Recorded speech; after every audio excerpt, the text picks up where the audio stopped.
Hello team and welcome back to the channel. It's almost 1 a.m. in the night and I'm recording this video now because these days I'm not getting much time due to office work. But yeah, I'm recording it now. So today's video is going to be really interesting for you because today I'm going to show you hands-on execution of 10 corporate shell scripts. These real-time shell scripts are actual shell scripts that are being used in companies.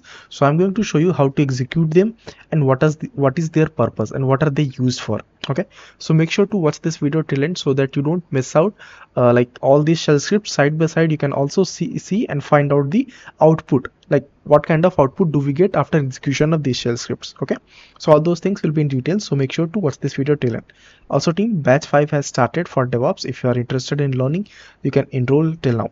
Okay, as of now we have done 2 sessions and those sessions are available in the form of recording as well, so that even if you enroll now, you can still access the content and you can still start watching all those videos. Okay, also team, the documents, most of the documents that I upload it on LinkedIn. So if you want to access those documents, you can just connect with me or follow me on LinkedIn and you can get access to all those documents. Okay, now let's get started with hands-on on like executing all those 10 real-time corporate shell scripts. Okay team, so let us create the virtual machine quickly.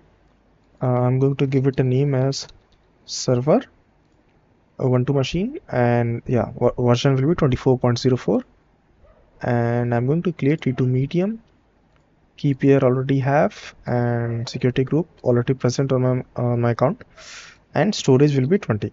So I'll click on launch instance and it will be created.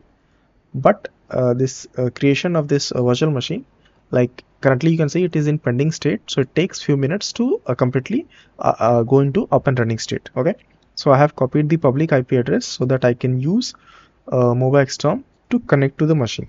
Okay, so if you are doing this for the first time, you can click on session, SSH, remote host, then you can provide the username. So for Ubuntu machines, username is Ubuntu, and click on advanced SSH. Now we need to select the private key.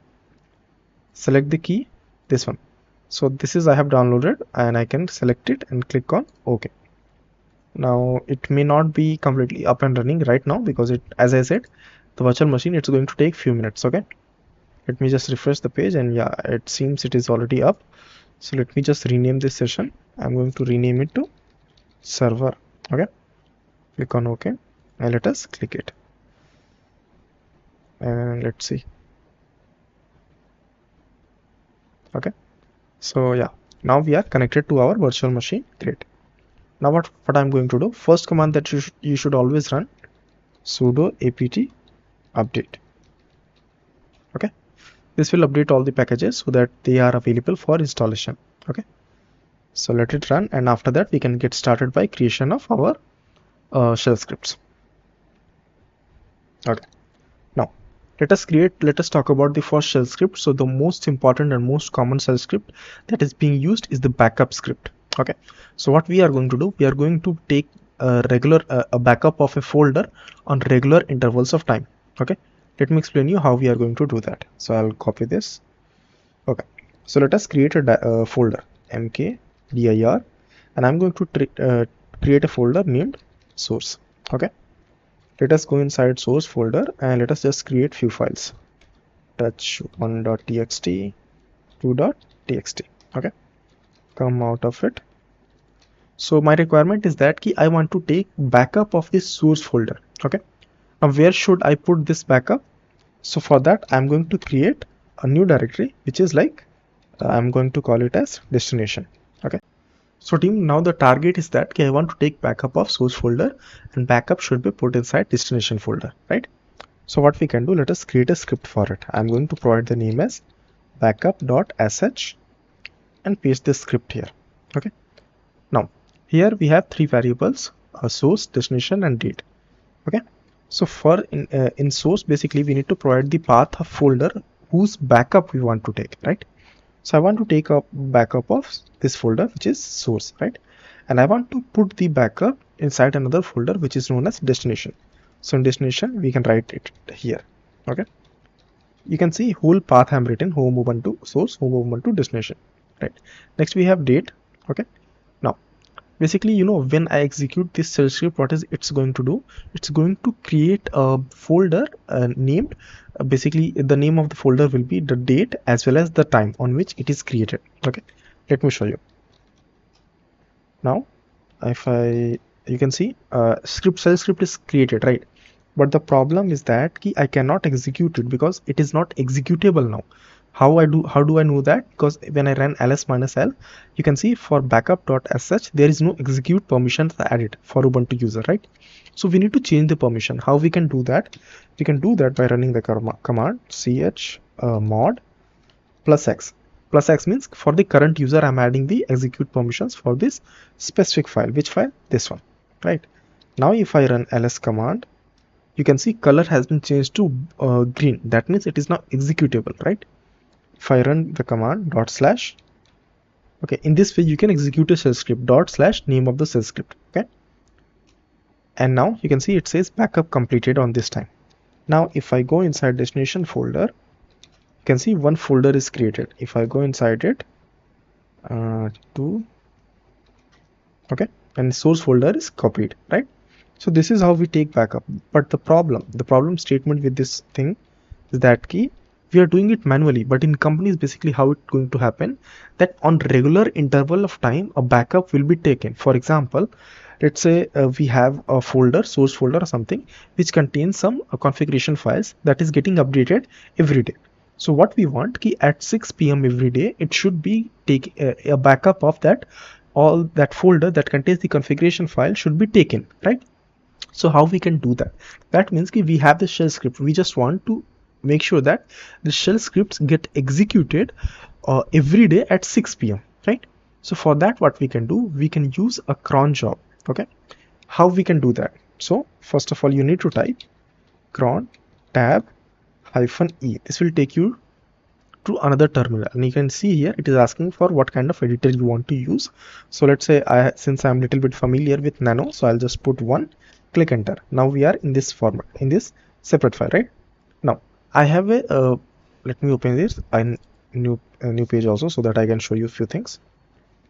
Okay, you can see backup.sh. So I want to execute it every day at 6 p.m. okay, but just for demo purpose, what I'm going to do, I'm going to set up a cron job which is going to execute that shell script every second. Okay, so usually, you know, for writing a cron job, not everyone is very smart in that, right? So what you can do, you can simply go to Google, search for cron job schedule or something, cron. First link that comes, cron group. You can just open it. Okay. So from here you can decide, you can set up. For example, if I write, let's say 5-star.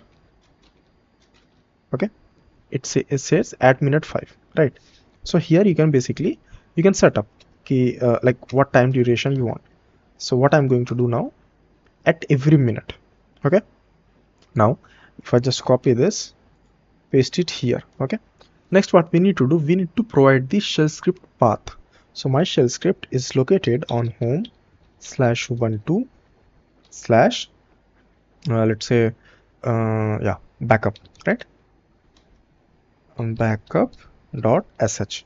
Now what is going to happen, this shell script will automatically get executed every minute. Okay, depending on what cron job you are setting up, depending on that, this will be getting executed. Okay, so what I'm going to do now, I'm going to save this and let us exit from it. Okay, and if I go inside destination folder now, as of now we are having just one, but every minute there will be one new folder created. Okay, so so meanwhile, let it be. After a few minutes we are going to check it. Okay, meanwhile let's talk about our second script that we can use. Okay, so second script we have, which is known as disk user check script. Okay, so what it's going to do, it's going to check the usage of disk, like how much disk is occupied, disk usage, how much it is occupied, and we can get that information using shell script. Okay, so here also we let me explain you what we can do. I'll copy this and let me explain here. Let me create let's say dus.sh. Okay, and here now You see, I have set up a threshold. That means if the usage of disk is around 80% done, then it's going to print that warning disk usage is on 80% usage or above, whatever percentage is here.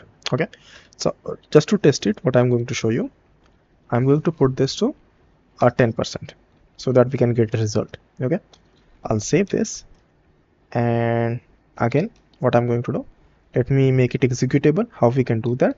Sudo chmod plus x, then this one dus. Okay, now I will execute it, and you can see it says key disk usage, like it's giving a warning that disk usage is at 10%. Okay, because I have set the threshold like that.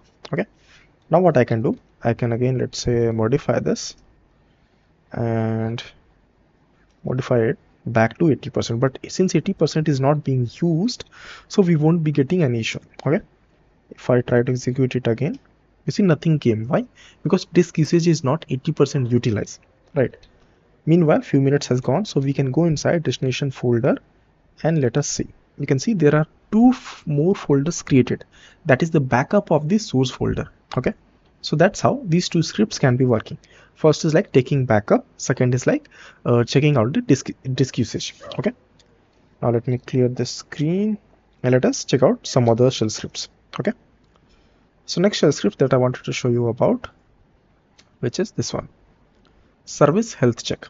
Okay, so here basically what we can do, if you have service, for example Nginx, okay, and it is up and running, so what you can do, you can set up a shell script to run on regular intervals of time, whose task is to check if the service Nginx is running or not.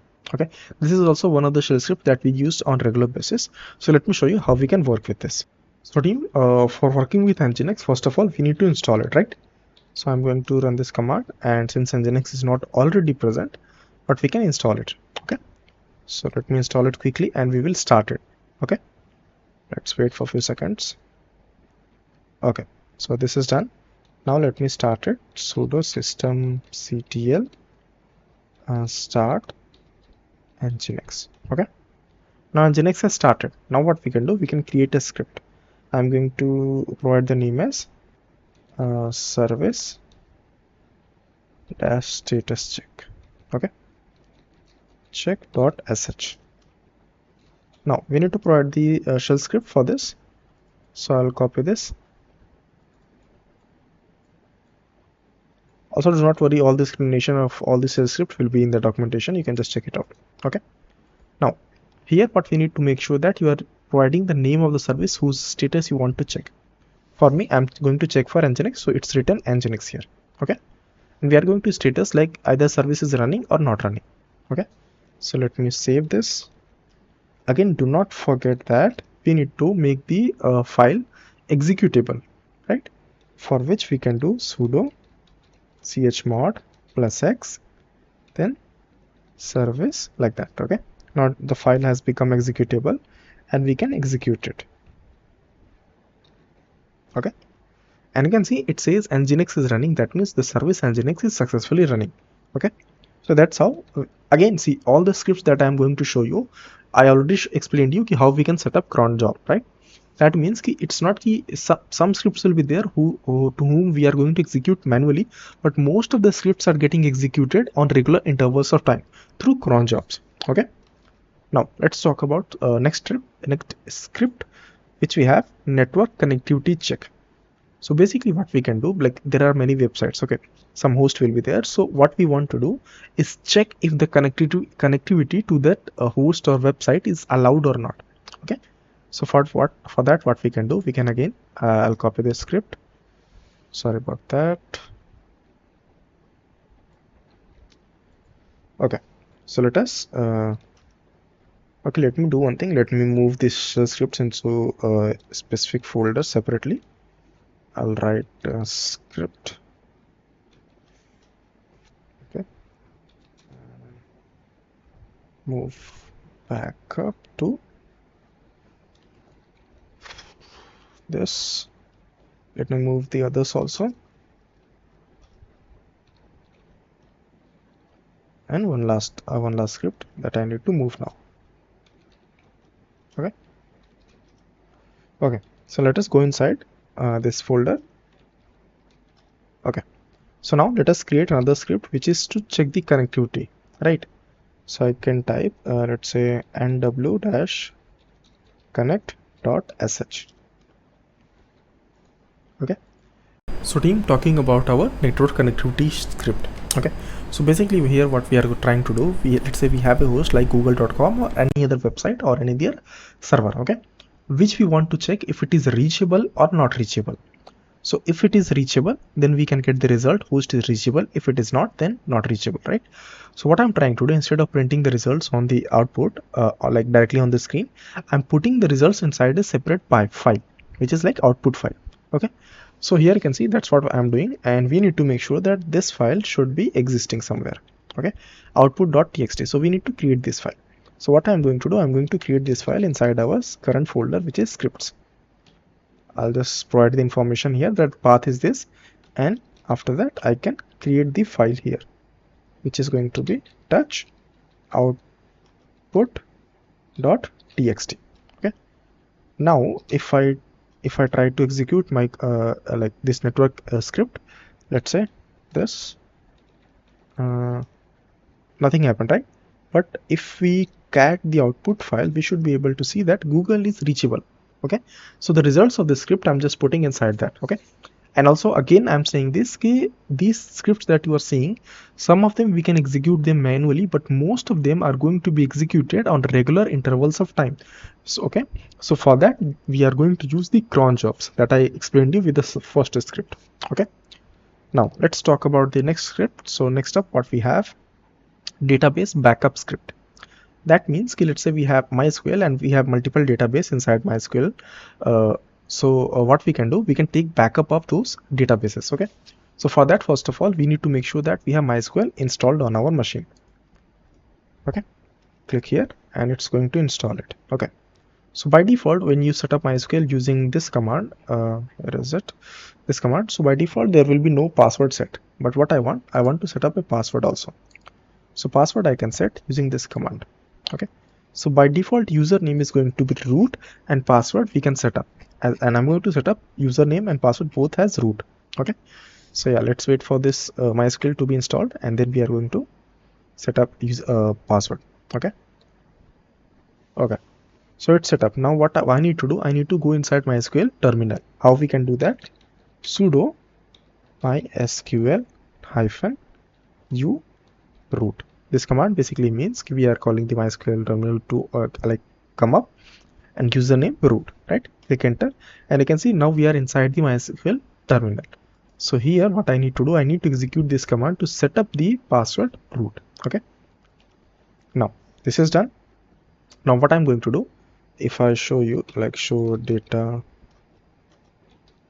bases, as you can see, as of now we are having these databases. Okay, what I'm going to do, I'm going to take backup. I'm going to create a database first, which is going to be create, sorry about that, database, provide the name as my database. Okay, this one is okay. So new database has been created. We can see that here that okay, my database is created, right? Now what I want to do, I want to take backup of this database. So how we can do that, right?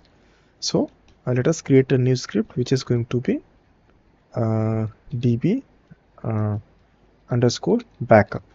Okay, .sh, and here we can paste the script that we have, which is going to be this one. I will copy this, paste it here. Okay, now make sure what things you need to do. Make sure that the database name is correct and the directory where you want to put the backup.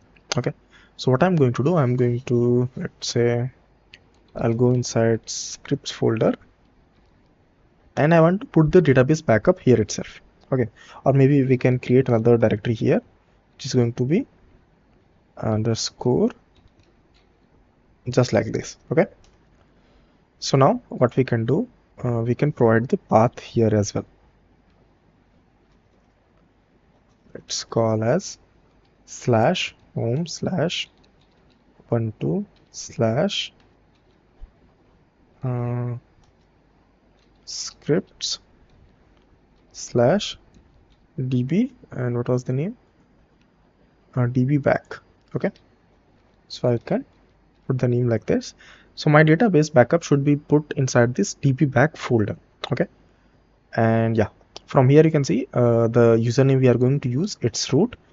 And okay, so let us save this and let us try to execute this and let's see what happens. Okay, so again we need to modify the permissions, sudo chmod +x, and this is backup. Okay, let us execute it. Enter password. So password we have set as root.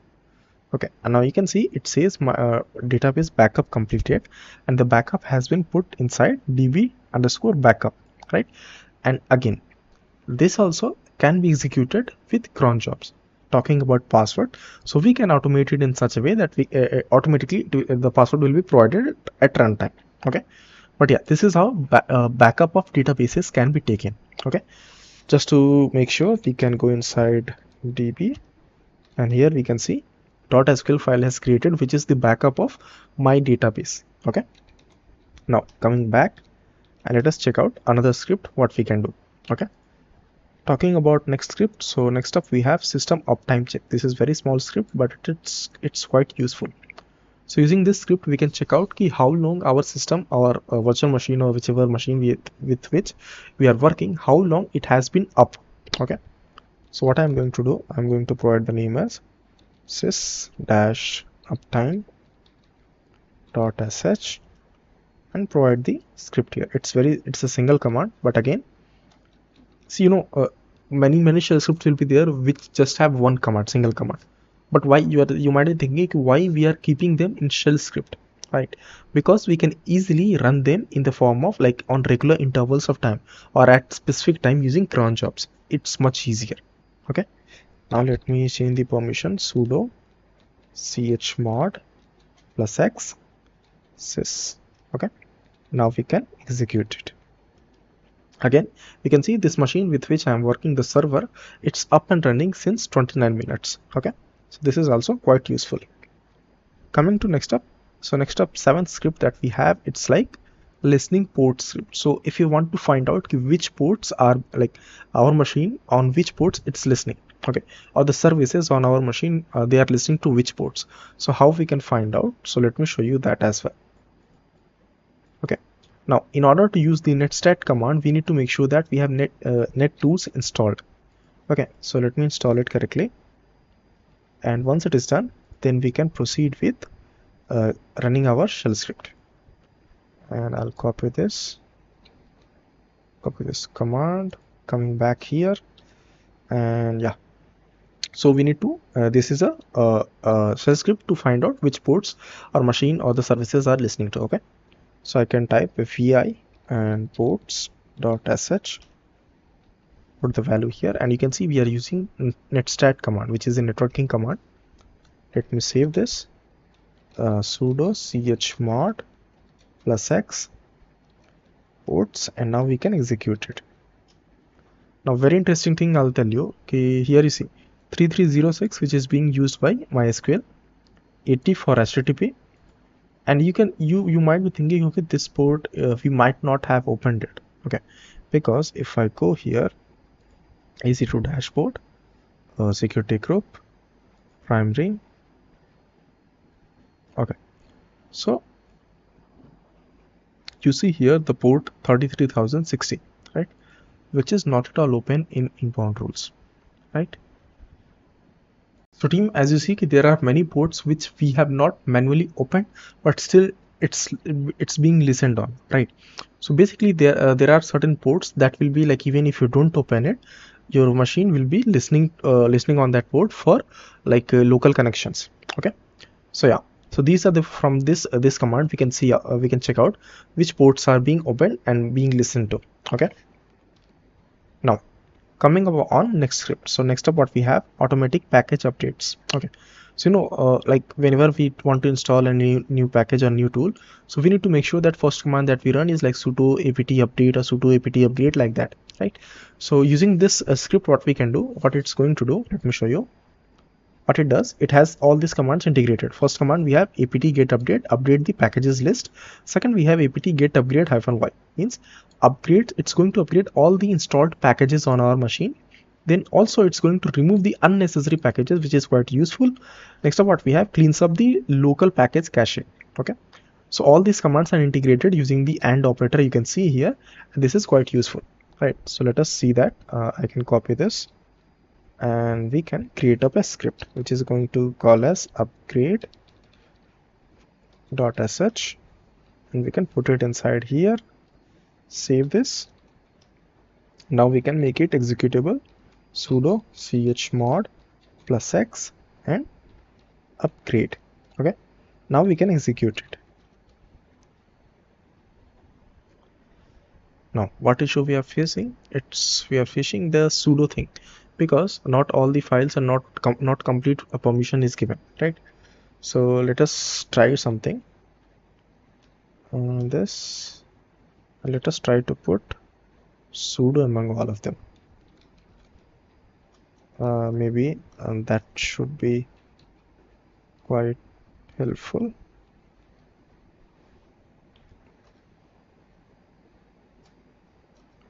Sorry about that. Yeah, and here also I'm putting rest of the places also.